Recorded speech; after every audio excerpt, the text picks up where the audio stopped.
Chapter 10. Of Gratitude for the Grace of God. Why seekest thou rest when thou art born to labour? Prepare thyself for patience more than for comforts, and for bearing the cross more than for joy. For who among the men of this world would not gladly receive consolation and spiritual joy if he might always have it? For spiritual comforts exceed all the delights of the world and all the pleasures of the flesh. For all worldly delights are either empty or unclean, whilst spiritual delights alone are pleasant and honourable, the offspring of virtue, and poured forth by God into pure minds. But no man can always enjoy these divine comforts at his own will, because the season of temptation ceaseth not for long. Great is the difference between a visitation from above and false liberty of spirit and great confidence in self. God doeth well in giving us the grace of comfort, but man doeth ill in not immediately giving God thanks thereof. And thus the gifts of grace are not able to flow unto us, because we are ungrateful to the author of them, and return them not wholly to the fountain whence they flow. For grace ever becometh the portion of him who is grateful, and that is taken away from the proud which is wont to be given to the humble. I desire no consolation which taketh me away from compunction. I love no contemplation which leadeth to pride. For all that is high is not holy, nor is everything that is sweet good. Every desire is not pure, nor is everything that is dear to us pleasing unto God.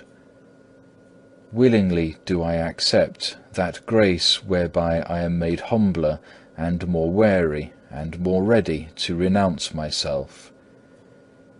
He who is made learned by the gift of grace, and taught wisdom by the stroke of the withdrawal thereof, will not dare to claim any good thing for himself, but will rather confess that he is poor and needy.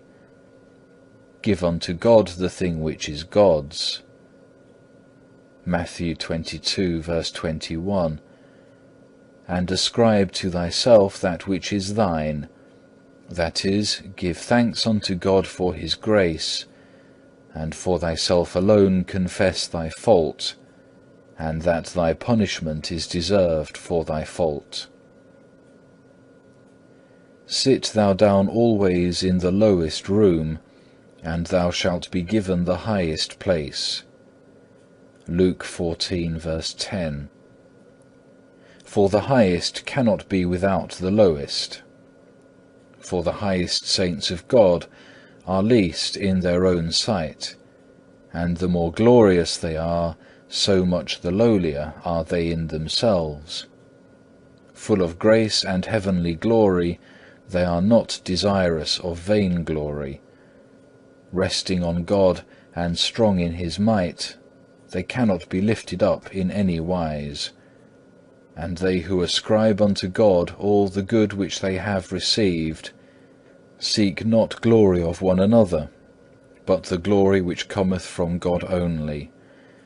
And they desire that God shall be praised in himself, and in all his saints above all things, and they are always striving for this very thing.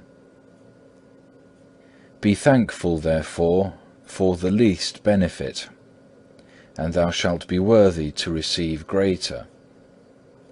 Let the least be unto thee even as the greatest, and let that which is of little account be unto thee as a special gift. If the majesty of the giver be considered, nothing that is given shall seem small and of no worth, for that is not a small thing which is given by the Most High God. Yea, though he gave punishment and stripes, we ought to be thankful, because he ever doth for our profit whatever he suffereth to come upon us. He who seeketh to retain the favour of God, let him be thankful for the favour which is given, and patient in respect of that which is taken away. Let him pray that it may return. Let him be wary and humble that he lose it not.